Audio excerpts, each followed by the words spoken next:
And college became pretty easy for me. So I thought the CFA was going to be easy for me. That was stupid. Welcome to How Did We Get Here, the podcast where each week our two talking heads, being myself, Jess Bost, and Mark Newfield, bring on guests to learn more about their past 5 jobs before landing where they are today. Because, as you know, life is super simple, straightforward, and never makes people ask, wait, you did what? Join us for an honest convo on career exploration, overcoming setbacks, considering when to pivot, and offering encouragement on how to find value in your career and life choices. And with that, let's ask the question. Holy crap, how did I get here? Together.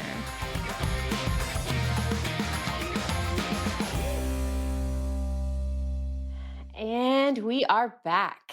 And gosh, Mark, we have been on quite the journey, haven't we? Well, sure. We just came off a 3-day holiday weekend. Maybe your journey was different than mine. Well, it was sober, which is, Yep. that's something unique for me, I guess, in that it's been that way for 35-something years. But in any case, not the topic of the day. Excuse me for this unforgivable plug, but you might say we've been on a journey of strategic wealth. Okay. And speaking of journeys, today's is truly a wild one. As reserved as our guest is, you would never know without asking these questions what his story looks like. Mm-hmm. And one thing that these conversations have fully convinced me of, where people start in life absolutely does not cap where they end up or what their opportunities are. It's what makes these conversations so fun. Yeah. Certainly it can impact their trajectory positively and negatively. We see it all the time. I Mhm. mean, there's luck and unluck, right? And everybody has a different starting point. But where you start definitely does not have to matter in terms of where you end. And in many ways, right, what some of us would consider a negative start is a very, very powerful motivator. I mean, I'd say that our guest today is just the perfect example of that. Derek Hagen, who, if I listed out all of his credentials and certifications and degrees and licenses, well, we wouldn't have time for anything else today. He came from, you know what? Let's just listen to him tell us where he came from. We can go all the way back to when I was falling down and trying to give up on walking. And my mom said, no, you should probably keep going with the walking thing. So I grew up pretty poor. And I know that, what does that mean? Everybody, like a lot of people kind of have some version of that. So single mom, 4 kids, welfare, apartment hopping, eviction notices, all that. I'm saying this now as if that's a different kind of type of thing that happens. At the time, that was water to a fish. Like that's just the way the world works. There's normal people and then there's jerk landlords that all they want to do is kick people out of their apartments. And hopefully you got another one that you can jump into. Oldest of the 4. Right, but that's the life you lived. You didn't know any better than that, right? That was the life you lived. That's all you knew. There was no chance. There was no ever any inkling, any probability that I was going to go to college. That's just not something that people in this pond did. Nobody that in my family had gone to college. I think eventually my aunt went. So my aunt, my mom's sister, was the first one in my immediate family to go to college. But when I was growing up, nobody had went to college. But this wasn't even a decision. It wasn't like, I'm not going to go to college. It was, why would I even be thinking about that? So never even a thing. None of those friends, neighbors, we never talked about going to college. We didn't even care about high school. It was just about having fun and playing football and other kinds of sports. And school just got in the way of that. And I tried working as soon as possible because the name of the game was make money. Yeah. Like mom's not buying me any cool clothes or mom's not buying me any new football or whatever I wanted, frisbee golf disc. I needed to go get these things on my own. So I started working as early as I could. And at 13, 14, I got a couple paper routes. There was a local, basically it was the classified ads. give it to you on like Mondays and Thursdays or something. And so it's far enough removed. I can say they just dump all these papers on your driveway, and I would collect my check and go throw those papers in the dumpster. And then people would complain and say, hey, we didn't get our paper. So then I would go deliver to like the 8 people that complained and throw the rest of them in the trash. Hey, it was efficient. Super efficient. Anyway, so that didn't pay much. It was like $30 twice a month or something like that. And then I got a job when I was 15. There was a program for low-income folks, line you up with a summer job. And I got this job cleaning dorms. And I'm from Fargo, North Dakota, Fargo-Moorhead, Minnesota area. There's a state line in between us.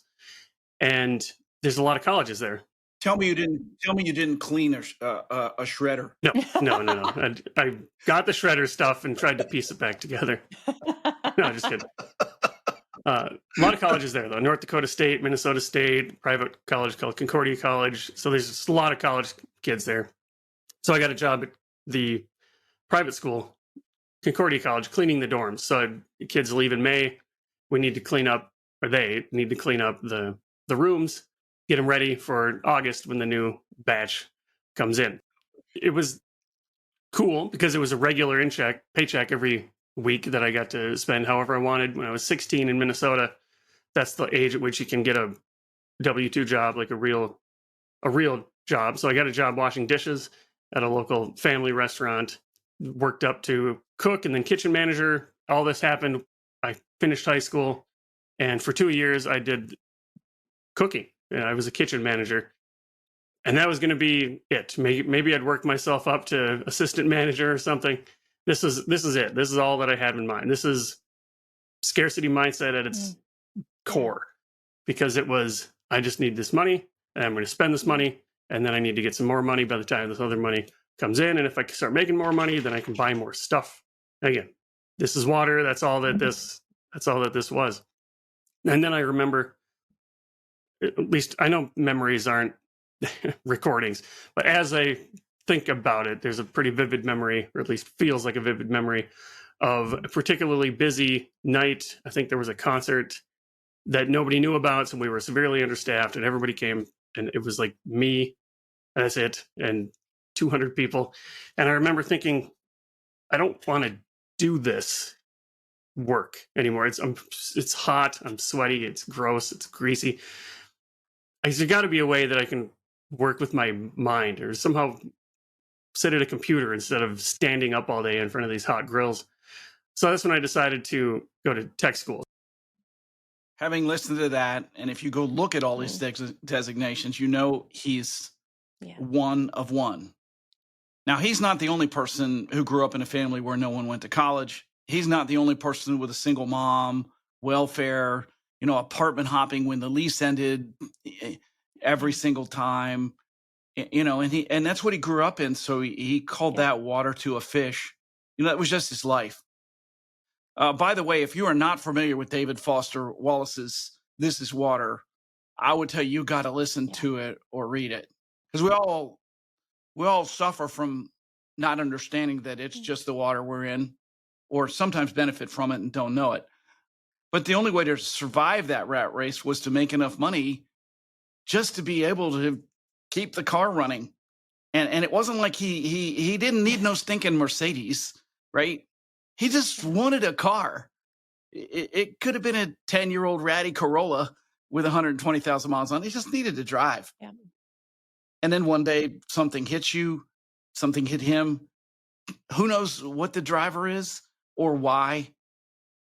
The key is you don't ignore it, right? It might be in your gut. It might be something you read. It might be something you logic out. It doesn't matter. That maybe there's something more. And then you test that boundary. I will note he does this repeatedly. I would call it an integrated behavior if I was a behavioral professional, but I'm not. So let's listen to him. So now I'm 20 years old, deciding to go to tech school. And then it's the conversation in my head is about, well, what do I do? And then I kind of remember these conversations with my grandma, my mom's mom. Fargo, North Dakota is not a very big city. There's a couple of buildings that we used to call skyscrapers. Anybody from a metro area would laugh at a Fargo skyscraper. But there was a couple of big buildings, and one of them, my grandma used to tell me there was some family member, I forget, her cousin or something, her cousin once removed, which makes it my second cousin once removed or something, who she said designed the building. What I think that means is he was a architect or drafter who had a part in designing that building. Well, this is interesting. This is a white collar job. That sounds like something I can do. So I thought, I'm not going to be an architect. That's college. And I'm not going to college. But I could do architectural drafting at tech school. Those classes were pretty fun and easy for me in high school. So that might be cool. Except the architectural drafting school, it's Northwest Technical College is what it was called at the time. And it had like 8 campuses, different cities scattered around the area. Detroit Lakes is about 40 minutes away from Fargo. That's where the architectural drafting school was.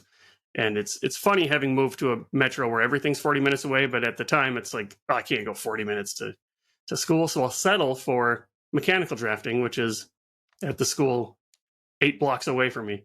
So there I go. Now I'm in tech school studying mechanical drafting. And that came pretty easy. There's 2 routes you can take. You can get a diploma or you can get an associate's degree, associate in applied science, AAS. That requires 5 university courses from Minnesota State. And both of them require an internship. So I had to get this internship. I had to try to find an internship. And I got a job at a place that supplies construction materials to job sites. So how it works is there's a new building going up, a new stadium, say, and they need a bunch of lockers and paper towel holders and soap dispensers and toilet partitions and benches and whatever. So all the companies go to bid on this and they say, I can do it for $5 million. And the other company says, I can do it for $3.5 million. And it literally just goes to the lowest bidder. There's no talk of quality. And the game, I found out, is you just bid low and then you get them with what they call change orders. So when they change their mind, which they always do, that's when you get that's where your profit comes from. So you bid low and then you need 2 extra lockers. Well, that's going to cost you $600,000. Sorry, you're locked in though. I was a drafter for them, but what that meant was I was creating visuals of the stuff that they were buying. So we need lockers. And what does that mean? That we need 350 lockers and they're going to go in this corner. So do we have enough room? So here's how long the wall is and here's how long each locker is. Where are the toilet stalls going to go? And we need 8 48-inch partitions and 3 36-inch ones and 4 doors and some grab bars because 3 of them were handicap stalls and whatever. So that's interesting. So now I got this job drafting. How cool is this? Except I'm drawing toilet stalls for a living. That is not what I was hoping for when I got into drafting. Yeah, so gosh, you test the boundary. You find out that maybe it's not quite as rigid as you thought it was. Here's Derek. Going, okay, cool. Let's see what's out there for me, and hopefully it's a little more than drawing toilet seats. It was probably there. I didn't take advantage of it. No, it was. That does remind me of a memory. The first day after high school graduation, I had this realization that, man, I had all this access to education and knowledge and learning that I didn't appreciate when it was there. So now I'm in these university classes. At the same time, I'm drawing toilet stalls. And I can't remember how I learned that you can transfer, but I transferred to Minnesota State. I transferred to the university, started out in finance. This is interesting. I don't remember why finance was there, but finance classes were just a lot of creating spreadsheets. It was, here's how a mortgage works. You create the spreadsheet and here's the principal and the interest and the time and whatever. You're amortizing this over this many days. There were some economics classes that we had to take as part of that, and that sucked me in. So I thought, well, this is interesting. This is making me think, so I really was drawn to that. So I studied economics. So that's how I got from tech school, mechanical drafting, to studying economics at Minnesota State. So I'm 22, I think, when I started this. I finished college at 25. And again, this is water. I'm looking for the next step. My next step is to go to tech school. That makes sense. Oh, they're going to let me transfer to college. That makes sense. Now I'm studying economics. What's the next step? My friends they're getting accounting degrees. Those people become accountants. People in English with English degrees, they became writers. What does an economics person do? An economist? What does that even mean? I don't even know what that means. And there's not that many economists. So then I had this self-doubt of what the hell did I just get myself into? I don't know what an economist is. I don't want to be an economist. So I remember talking to a couple of professors who were advisors, and one of them was a good friend of mine still. And I said, what am I supposed to do? Graduation's coming up and I don't know the next step yet. I'm happy to take all these steps, but I need to know where I'm stepping. I need to know what to do, and I don't know what's next. Do I get an internship? Do I get a job? What kind of job do I get? I couldn't draw a straight line with a ruler, much less a toilet seat. But in any case, it's a fascinating thing about Derek. One of the scarier things about leaving that fenced area is you realize that there's an endless space. I mean, if you look at it, Barry Ritholtz likes to post, like Hubble telescope pictures and things like that, and you realize how infinite our universe is, and understand that it's expanding at effectively the speed of light. There's a big space out there within your county, your state, your city, doesn't matter. There's a big space, and you realize life has options. And I will just tell you, my belief is right here. This is the value of education and why we should educate. I'm going to go on a rant here. Everybody in this fine country that we all own a piece of, because it gives you opportunities. And Derek is an incredible example of that. You realize you're just one person. Maybe you can't take hold of all the opportunities. So then you have to choose one. Right. And when you come from where he came from, you don't want to mess up. You don't want to go back. And that's an upside to freedom. You might mess up. And that can be overwhelming. You've got all these choices and maybe many people that are telling you should do this, that, or the other. And what do you do with it? Well, let's listen a little more. I was doing what Bob Virus calls floating through life from circumstance to circumstance. I don't think I was following curiosity. I think later in life I've done that, but there was no why does an ant take its path that it does? It doesn't know. It wasn't following curiosity. That's the easiest way. So the reason this was the first time is because this is the first time I realized life had options, because I didn't think there was options. So one of these people said, Derek, this is something that comes very easy to you. I think you should get a PhD in economics. And another professor said, you should go to law school. And another professor said, you should go get an MBA. And somebody said, you should go get this CFA or just a master's degree in economics. And I said, what the hell is going on? This is 5 choices. I can't do 5 choices. And none of those said go get a job. All of those were go get more education. What is wrong with you people? I just wanted to know what kind of job to go get. This is the first time in my life that I realized that I had a choice. I'm sure there was some element of educate me. I don't think there was, they were doing it for their own reasons. I think they did want to help, but I wasn't in the place to do that. You're telling me to go spend more money on 5 years to buy a PhD or to go buy a law degree or to go buy an MBA. These are expensive degrees. I need money. I've been hobbling by here, working full time and going to school full time. But when the courses get more advanced, I'd pull back my hours because I just can't. Multiple times pulled 2 all-nighters in a row, and humans aren't supposed to go 2 nights in a row without sleeping. This is when I learned I'm one of the few people who caffeine doesn't really impact. So I couldn't even get a jolt to get through these days. So I still drink coffee, obviously, but it's not for enjoyment, for the joy. Yeah, it's for the taste. So that was frustrating. It's counterintuitive because it feels like, well, this is Barry Schwartz, this paradox of choice. It feels like it should be a great thing. Wow, look at you. You've gotten to this point where you can now decide what you're going to do. Out of all these choices, you get to decide what to do. And I said, I don't want that. I want you to tell me what to do. But nobody was telling me what to do. So that's why. It was the first time in my life that I realized that there was choice and that I could exercise this choice. But with that paradox of choice, I've always been, and you've probably heard threads of this, I've always been interested in philosophy, whether I knew what it was called or not.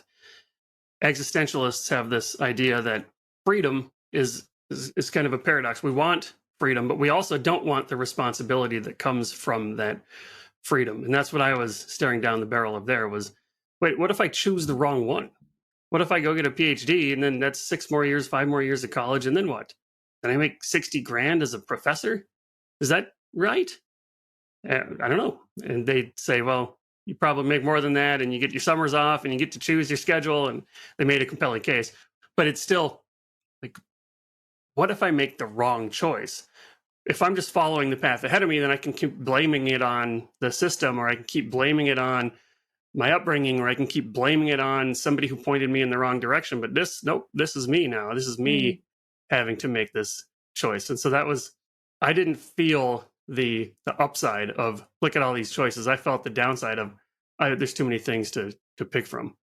So when I was studying economics, I found a job.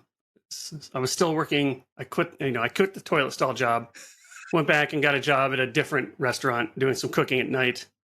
Somewhere along the lines, I got a job as a bank teller at a bank. So I thought economics, banking, those things kind of make sense. I mean, I'm taking courses called Money in Banking, and then we're talking about interest rates, and banks talk about interest rates. This seems to make sense.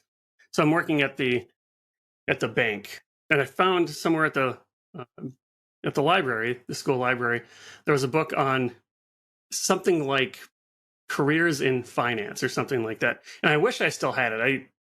I talk about this book enough. I'm looking up all my books here. I don't think I have it anymore, but it was in sections. Like, here's the insurance jobs you can get. Here's the banking jobs that you can get. Here's the investing jobs you can get, and so on and so on and so on. And I did what any scarcity mindset person who thought money would solve all their problems would do, is I flipped through there and found the highest average salary, and it was something called portfolio manager. It said $250,000 a year. I'd be happy with a one-time payment of $250,000. I don't know what portfolio management is, but that's what I'm going to do. That's the biggest money on here. So I don't know what this is, but I'm going to do that. So of those options that were available to me, the CFA was the one that made the most sense to go down the journey of the CFA. This next part of Derek's journey and his story, actually, it floored me. He's legit one of the smartest people I know. And I had no idea until we were talking to him that it took him so many years and attempts to pass the CFA. He's one of the handful of people that I know that have both the CFA credential and the CFP credential. And the way that he integrates those, and the way that he seems, and I know he seems to, because he distills these ideas down so well for people to understand. It just did never occur to me that it would have taken him the time that it took to get his CFA. I've heard some horror stories about it, so I know that it's challenging, and I don't know. This one hit home. Because I have a ton of admiration for him and awe for what he does, and then the way that he thinks about financial concepts. So if you're out there feeling stuck in the middle of CFA land, this next part is for you. So I did the CFA. I moved down to Minneapolis from Fargo without a job. I just knew there's no jobs in Fargo, but there could be jobs in Minneapolis. And I was unemployed for a bit. I took some temp work for a bit while I started studying the CFA. And college became pretty easy for me. So I thought the CFA was going to be easy for me. That was stupid. I didn't study for level 1. Not really. How'd that go? I thought, well, this is easy. So I went in there and then I abruptly failed that exam. So the CFA, for people who don't know, many people listening know, it's 3 levels, 6 hours each. And at the time, I should look, I don't know if this is still the case, something to research, but at the time you could take 1 level per year. And if you failed, you had to wait until next year, except at level 1, they offered that twice a year. So I took the December one right after graduating 2005. December 2005, I took a CFA exam and completely failed that. So I took it again in spring of or summer of 06, and I failed that. So it was a brutal test. I failed all 3 exams twice. So I took 9 CFA exams. 10 years of studying the CFA. That's So- determination there. Yes. So now this is your choice that you've made. Are you just like, no backing out? This is the choice I made. I'm going to make it happen. Is that kind of how that flipped for you? Is like once you made it, picked a path, it was like, this is the path. Did you ever think about pivoting? Yeah, I fell for sunk cost fallacy. Got me. I'm so close. I'm putting in all the time already. I can't let that time go to waste. But sometimes it was because I didn't study the first level one. Just that was dumb. Yeah. Sometimes life got in the way, personal circumstances. I just didn't have time to put in the time. And I still, knowing that I was going to probably not pass, I still went anyway to get the experience of doing it. But there were times when I came out of there thinking, I got that. And then it was the kick to the gut that said, nope, fail. But every test since then, so here's a tricky thing that they do. They know the mistakes you're going to make. So if you accidentally multiply instead of divide, that is going to be an answer. Yeah. And so you can happily fail the test, which is what I did a couple of times. I think, oh, look, A matches my calculator. I must have got it right. Right. So I fell for that a few times. In the computer software application development injury, that's called works as coded. It works as coded. Yeah, well, it didn't follow the design. Oh, okay. So that's a good segue. My first job, my first job in the investment world, there was an IT guy, and this is very similar to what you said, and this stuck with me. He says, computers are really smart. They do everything you tell them to do, but they're really stupid because they only do what you tell them to do. And I'll just note, you have to be somewhat nuts to go get the CFA. I'm kidding. And also that Derek has like 992 other designations. You could write them all on your arm and completely color it. It looked like a nice tat. It's true. And as we discussed with Cullen, all good people in this industry eventually find their way into financial planning. Unavoidable. That's self-serving. It's self-serving, but it's our show, so we get to say it. I think the fact of the matter is that in order to be a really good advisor, you have to have a pretty deep heart. And people with deep hearts gravitate to this profession. I'm not saying that there aren't folks who are in it just for sales and to make money. I'm just saying that the really good advisors have a deep heart. It's my opinion. And then the really good ones figure out how to take the things they're most interested in, advisory or not, and go out and help people that whoever they can, but many times those people who have left the deepest impact on their own lives. And they want to have an impact on people's lives. We see that again and again in our guests. And this part of Derek's story is incredibly heartwarming because we get to hear that part of his journey. But first he had to leave the pond he was born in, and he had to think about, this is water, and is there other water? And can you breathe and survive in that water? But he finds his way back to the pond, right? Yeah. And he wants to make that pond thrive. So I found my way eventually to a wealth management firm. So I was an investment analyst and then started becoming working with clients. So a wealth advisor. I got the CFP because once I got the CFA, I got the CFA while I was at this firm, or right before I got the offer for this firm. And I got the offer for this firm the same day I got engaged. That was an interesting coincidence there. So when I went back to tell the people at my old firm, I said, 1, I'm quitting this job, and 2, I got engaged. And they're like, I don't know which one to congratulate you more on, because it was kind of a bad, it was at Ameriprise, another corporate role where it's not very efficient. So anyway, I get to this wealth management firm. I got the CFA at this point, and I learned that once you're known as the investment person, because you got this big CFA thing, you've been studying this for a decade, you must know all the stuff. So they'd ask me questions, family members, friends, colleagues. They'd ask me things like, hey, I've got a will. Do you think that's enough? Or when should I take my Social Security? And I'd say, I don't know. I didn't study that stuff. I studied swaptions, just valuing swaptions. If you want to value a swaption, I can help you. And they said, what the hell's a swaption? I said, I don't know. I lived through that. So then I thought, I need to learn this stuff. I need to learn the rest of this stuff. So I went to my boss at the time and said, what books do you think I should read? to round out my personal finance, education or knowledge. And he said, if you're going to do the studying, you might as well get the CFP. But you don't do the studying and then not get the designation. So that's when I got the CFP. And then that was about 2012. And then 2000, I'm getting my dates mixed up here, but somewhere along the lines, I had this thought that, okay, I'm working at this firm. I'm pretty good at it. I'm pretty good with people. I had learned that I can utilize some of my drawing, in quotes. So if you're just listening and putting this in quotes, I have some pretty rudimentary level drawings that I do, but it's a great way to connect with people and get people to understand concepts. So I was good with clients, but I'm working at this firm where you got to have $2 million to work with them. They were thinking about moving that to 5 million because it's about the same work, more or less, but maybe we can get, more revenue and whatever. And I thought that's great, except that's not helping my people. My friends and family can't come work for the firm that I work for. Maybe there was some friends and family thing, but realistically, there's people who aren't my friends that need help, and people who aren't my family member that need help. So I had this thought that, okay, well, maybe I can do something to help more than just rich people. So that was where I didn't think about it in this terms at the time, but with separation, I'm like, maybe I can start giving back. So let me try to help more people.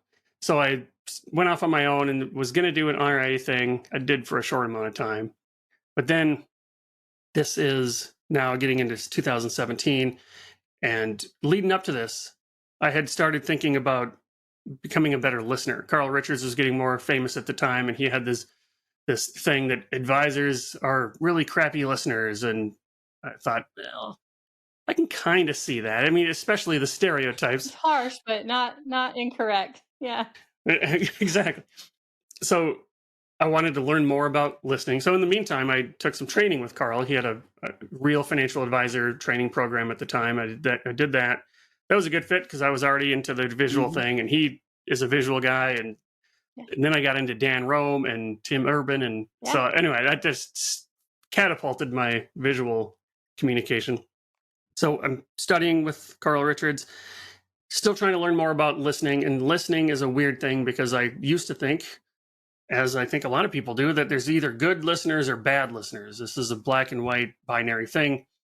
But once I got into learning more about listening, I learned that there's active listening and empathetic listening and reflective listening and, exquisite listening. And I thought, how can I be more confused now than when I was coming into this?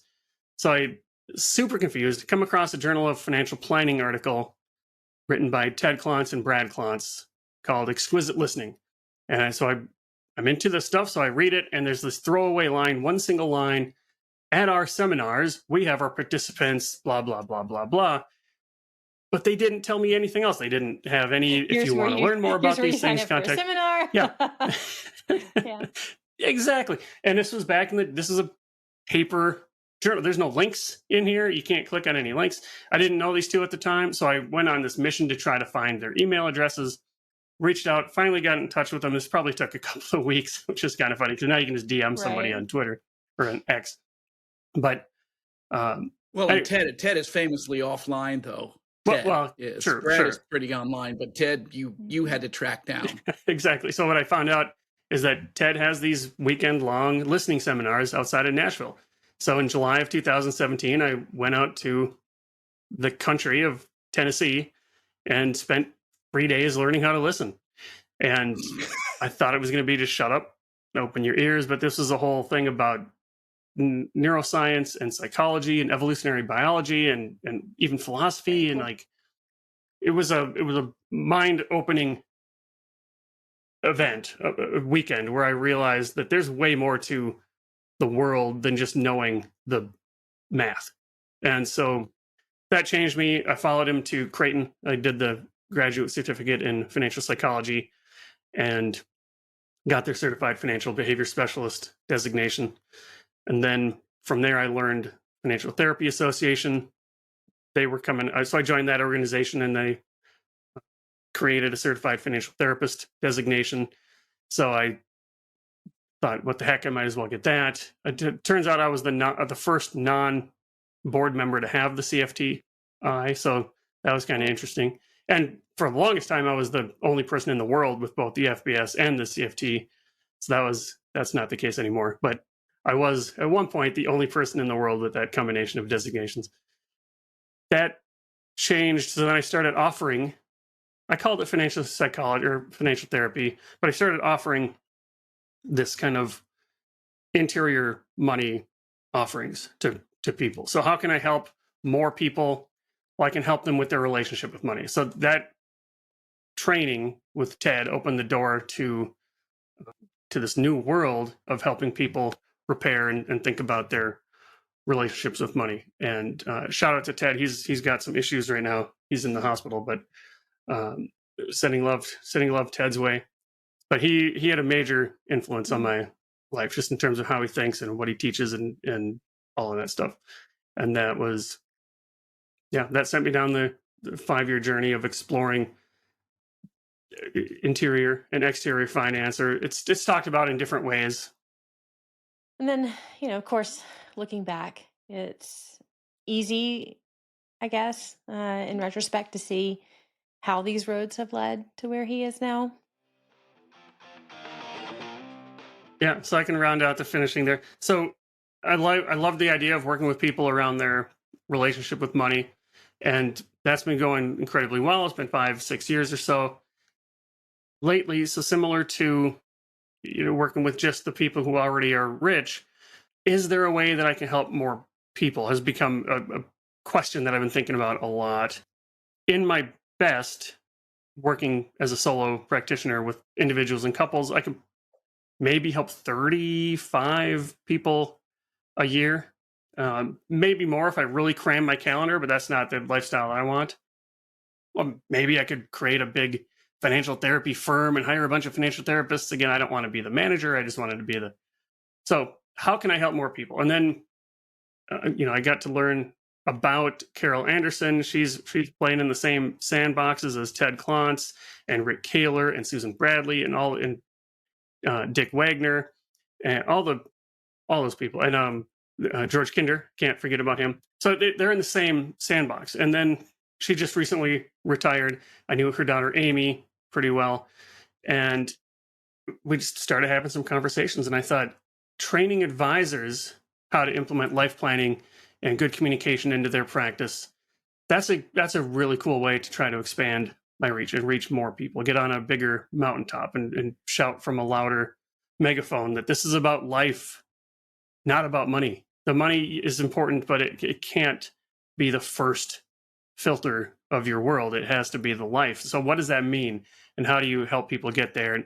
And so I joined Money Quotient as a way to try to help do that. And we might be doing some cool things in terms of implementing some of my other expertise into what they're already doing, but they've already got a pretty solid process. And it's a pretty exciting time to try to see how I can continue to help people with their relationship with money, live good lives. So I've skipped over this, but we're running out of time. Somewhere along the lines, I got certified in mindfulness and meditation. I also got certified in meaning and purpose as a meaning and purpose practitioner. So finding meaning in life has been a major focus of mine, and helping people find meaning in life. And that is meaning in life, right? So again, it's that life first focus. And then how can you use your money and your time to give yourself the best meaningful life that you can? And I can't help but add this, because the more and more that I read and research and write, I see the role of luck and unluck in our lives. And I think it's a theme across everybody that we've talked to. And Derek has some wonderful reflection on the luck he experienced. Now, some of it's from choices he made, but some of it was just lucky, right? Getting the right professor who would encourage you, that's just luck, right? But it all leads to where he got to today. And, you've in episodes and even in the intro and just knowing you in general, this idea of what's in and out of your control, matters, and there's the unbelievable role of luck and being in the right place at the right time, but also being prepared for when luck strikes, and also putting yourself in situations making it easier for luck to find you. I mean, all of these things are a big portion. And when I look back on all the different decisions that I've made, boy, it doesn't take many. It doesn't take much of a change to get to a completely different outcome. I did law school instead of CFA. That's a completely different life. Or I didn't have that, there wasn't a concert that day at the restaurant, and I didn't have this epiphany to go to tech school. Completely different life. And maybe it'd have been a better life, who knows? But it's butterfly effect. All right, Mark, let's get into it, shall we? Nah, I don't feel like it. Let's just go home. No, let's roll. Oh, You needed to laugh this morning. I did. Everybody out there too. We're going to get into it whether you want to or not. How about that? You're here. We're doing this. So, And I thought I was in control, but as usual, I found out that I'm not. nope. So there's a part of the conversation that we touched on, but unfortunately, just through telling Derek's story and trying to honor the timeline of that as best as possible, it didn't make the cut in some of our reflections on our conversation with him. But I wanted to wrap back around to it. The word you offered to Derek about how he's expanding his reach was stewardship. I personally love this word and this concept. I think it has a ton of meaning within the context of a financial plan. So first, would you take a second and define stewardship in your words? Well, everybody can go to the dictionary, Yeah. and we'll give the technical definition, but that is the managing or conducting of something that is entrusted to your care. Yeah. But it's more than that, because it's improving it. It's carrying on. It's at least preserving something valuable for the future. And there's a philosophy in the Jewish religion, and I'll probably mispronounce it, Tikkun Olam, which translates to heal the world. But people who are stewards take something, try and make it better, generally in a way that they will never see, because it's for the next people that come along. Oh, yeah. That's how I look at stewardship. It's not for you, it's for someone else. Hmm. And your value in stewardship is knowing that you did something good for someone else. It's not for you, it's for someone else. Yep. Yeah. I love that. I agree with your definition. The first thing that comes to mind when I think of stewardship is, and maybe there's just a mom in me, but just, like a mother swan kind of stretching her big wings out over her babies and just protecting and giving them the chance to grow and thrive. Of course, the stewardship piece, it can be about money. Again, kind of to my point, it can be about the people that are entrusted to your care. It could be an inheritance, whether that's money or other material things, a board responsibility. There are a lot of things that can be under our wings, so to speak. And so I see this coming up two ways in conversations with clients, two directions. One's positive and the other is maybe not so positive. So I want to cover both, but maybe spend a little more time on the positive for our show. But, tell me which one you want to start with. Which are we going to go not so positive or positive first? I think you know me well enough at this point to know that I couldn't possibly start on the negative. I mean, there are values to be had from looking at the negative side of things, right? Lessons learned Sure. and things like that. But I have my own bias, I think, because I think the only way I got out of my own mess, and this is, I know, very biased, is by focusing on the positive side and trying to take better care and leave the world a better place than I found it. Mm-hmm. That's just what matters So- to me. And I don't know why that is. The same way we don't know why what drives Derek drives him. That's just what matters to me. Well, Derek certainly, and to your point in the conversation, the idea with Derek was that, his stewardship was taking this, we'll call it education and mental resources that were obviously gifted to him. Out of his situation, he expressed no one had ever been to college. He was venturing out of the circle on his own. And so while he did go out and get those things for himself, there was and I think for me, as I'm reflecting on his story, like a moment where I went, oh my God, all this capability, all this possibility was in him. Like it was gifted to him. And then he went out and explored that. And then he didn't just keep it for himself. Mm-hmm. Right? Yep. It's actually made a lifetime out of giving that back. Yeah. Yeah. And it's And been who on knows a how many people he constant will journey. affect and what he will leave behind for the next person or group of people who lift themselves out of a similar situation. To speak just a little bit, maybe we won't call it negative. We'll stay away from negative, but just the difficult side of, I think this concept of stewardship is when, and the picture I have in my head is I'm carrying, my arms are full. My back is tired. My legs are struggling to keep moving forward. And something else gets added to my plate that I need to balance and manage and carry. There's a joke Jim Gaffigan made, what's it like having a fourth child? It's like you're drowning and somebody hands you a baby kind of thing. And it's just this idea of stewardship is managing something well and taking something that's been entrusted to your care and doing something good with it. And I want to get into some of that good in a minute, but there's also this challenge I think we see with people, and that I've certainly felt in my life, where good things have been handed to me, but my plate is so full and my life is so either busy or there's a season that I'm in. And I think that happens a lot with people who maybe have inherited assets within the family context.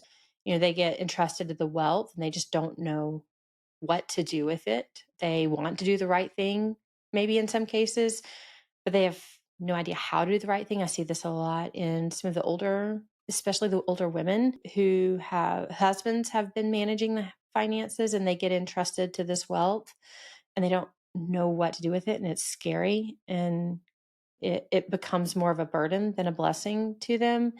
And so flipping the script on that, I want to ask you, Mark, like, what is your experience been? What have you seen with people who have come into a moment where they realize they are given opportunity, kind of like Derek, he realized I could do anything with my life. And then it was all of a sudden scary. I could do anything with my life, and what's the difference? Like, what is it? How do people come out of that positively? And what are the next steps that they need to take in your opinion and from your perspective and your experience that helps them move forward into that positive side of stewardship? Well, first of all, knowing that you are a resident of the South and grew up in the South, I'm going to use a word that hopefully won't be politically incorrect, but this, ma'am, is our Full Employment Act. Yeah. And it's, for example, why I look to AI to help us serve clients better and not replace us. Because money, who knows why, is a hard blow to the brain for so many people, whether they had it to begin with or just got it. And it's Derek's job and our job to help people manage and optimize how it hits us all. But in terms of what I've seen, I'm going to give you an example, and it's burning in my mind because I'm literally getting ready to deliver the proposal to our prospective. Well, it's an existing client. The client was a successful IT executive, got involved with a very successful startup. His net worth is approaching 9 figures now. And we had a long conversation a couple of months ago about what that kind of wealth means and how do we preserve it across the children and how do they learn the right way to handle the kind of wealth that they're going to end up with. This is the person is, I'm be careful to give away too much of their personals, but they've come a long way. Learning disability, a whole bunch of things. So it's a very relevant topic. And I spent actually a couple of months putting together the proposal for how we're going to help them manage this generational wealth. And not just manage it, but preserve it and use it to do good in the world. And it's been a long time coming for this person to A, realize that it's going to happen, and B, now see that it's there, and then C, realize that they want, I don't know, they need help. It's a very smart person, but that they want some help in putting this all together so that they can keep doing the things that they love to do. Right. And it all may sound very self-serving, but it's not really. It's part of my giving back to this world that I can help somebody do this and take this on, right, and make it work and reduce all the complexity of having great wealth, because there's a lot. You got attorneys you got to deal with. Yeah. There are business entities. There's estate planning. There's tax planning. There's, tax compliance. There's cash flow management. There's bookkeeping. That's a lot of things. I mean, it's a small business just to manage that kind of wealth. And people can laugh at family offices and things, but there's a place in that. And I would bet that it's probably almost virtually certain that anybody who has created great wealth and preserved it has some professional management function around it. That's not by accident. I'll give you a different situation. A older couple that I knew, they didn't have any kids, had, kind of squirreled away money throughout their entire career. Nothing huge, nothing extraordinary, but enough to feel like they could eventually retire and they were going to be okay. And the number was just kind of tipping over into 6 figures or 7 figures, and they were like feeling like they had done it. She was involved in a car accident, not her fault, that nearly took her life. And as a result of that accident, she was awarded a large sum of money. And yet at the same time had a lot of doctor's bills now on their shoulders that she knew she would have to continue to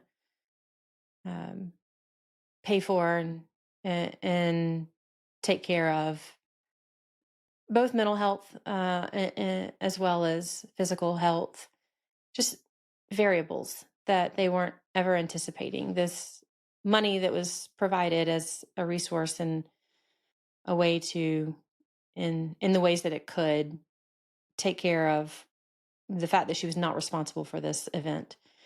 But then also, in addition to that, these medical bills and a lot of other life that was laid on top of them.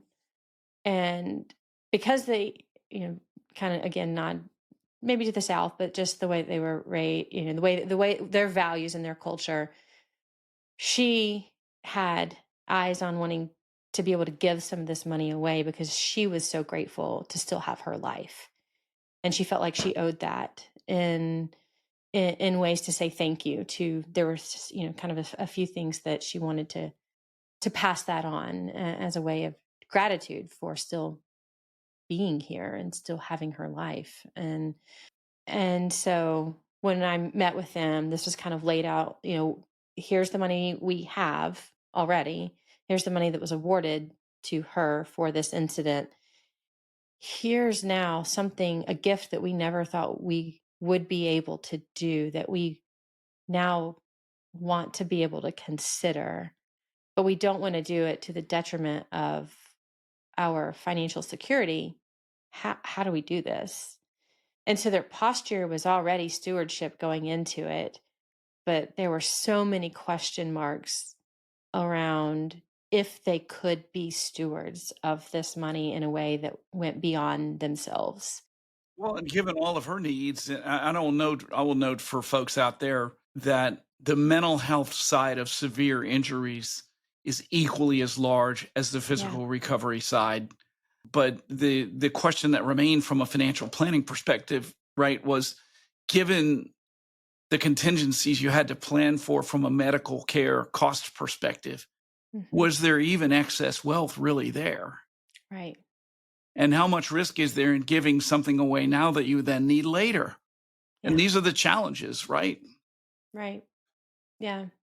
The I'll never forget the day I opened up a letter from them with a picture of them donating that check, and just the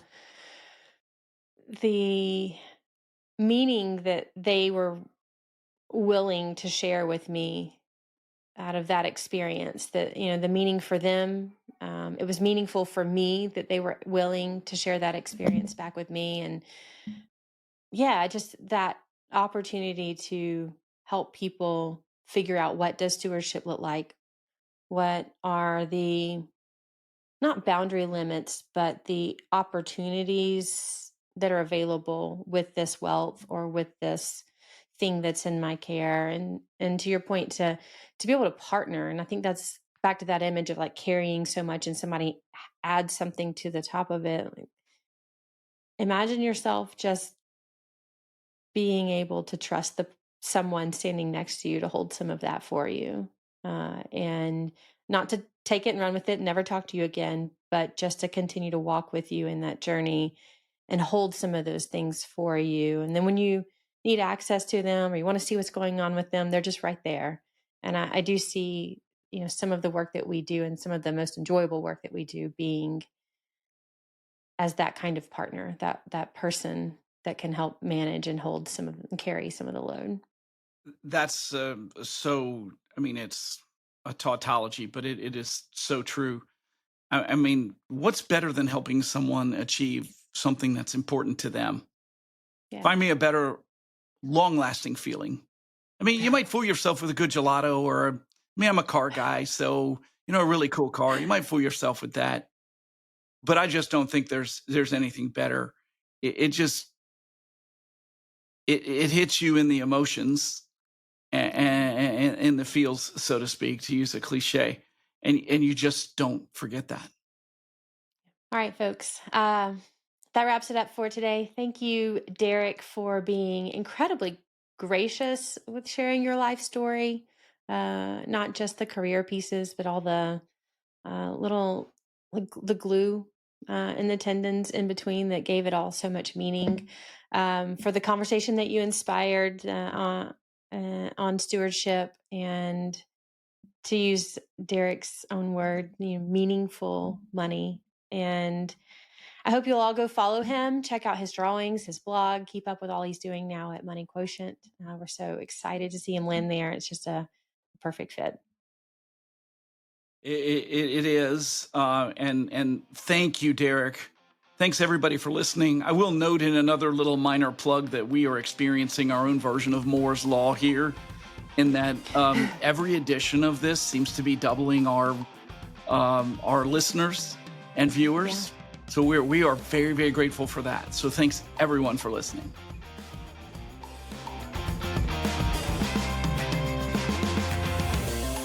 Big thanks to our amazing guests who agreed to join us on a journey through their career stories on How Did We Get Here? If you've enjoyed the laughs, surprises, and unexpected turns, be sure to hit subscribe for more intriguing tales. Your support means the world to us. Until the next episode, keep asking, keep exploring, and keep wondering, how did we get here? This podcast is not intended as and may not be considered to be investment advice and does not constitute a recommendation of any investment strategy or product for a particular investor. The information presented on this program is believed to be factual and up to date, but we do not guarantee its accuracy, and it should not be regarded as a complete analysis of the subjects discussed. Discussions should not be construed as an offer to buy or sell or a solicitation of an offer to buy or sell the investments mentioned. Investors should consult a financial professional before making any investment decisions. The opinions are those of the host and interviewees at the time of the podcast recording and are subject to change. These comments should not be construed as recommendations, but as an illustration of broader themes. Forward-looking statements are not guarantees of future results. They involve risks, uncertainties, and assumptions. There can be no assurance that actual results will not differ materially from expectations. Investments involve varying degrees of risks, and there can be no assurance that any specific investment or strategy will be suitable or profitable for our client's portfolio. All investment strategies can result in profit or loss. Just Boss is an investment advisor representative of Wealth Tech Partners, LLC, DBA, Lake Avenue Financial, which is a registered investment advisor and only conducts business in jurisdictions where it is properly registered or is excluded or exempted from registration requirements. Mark Newfield is an investment advisor representative of Journey Strategic Wealth, which is a registered investment advisor, and only conducts business in jurisdictions where it is properly registered or is excluded or exempted from registration requirements. Registration as an investment advisor is not an endorsement of the firm by securities regulators and does not mean the advisor has achieved a specific level of skill or ability. The firm is not engaged in the practice of law or accounting. You should always consult an attorney or tax professional regarding your specific legal or tax situation.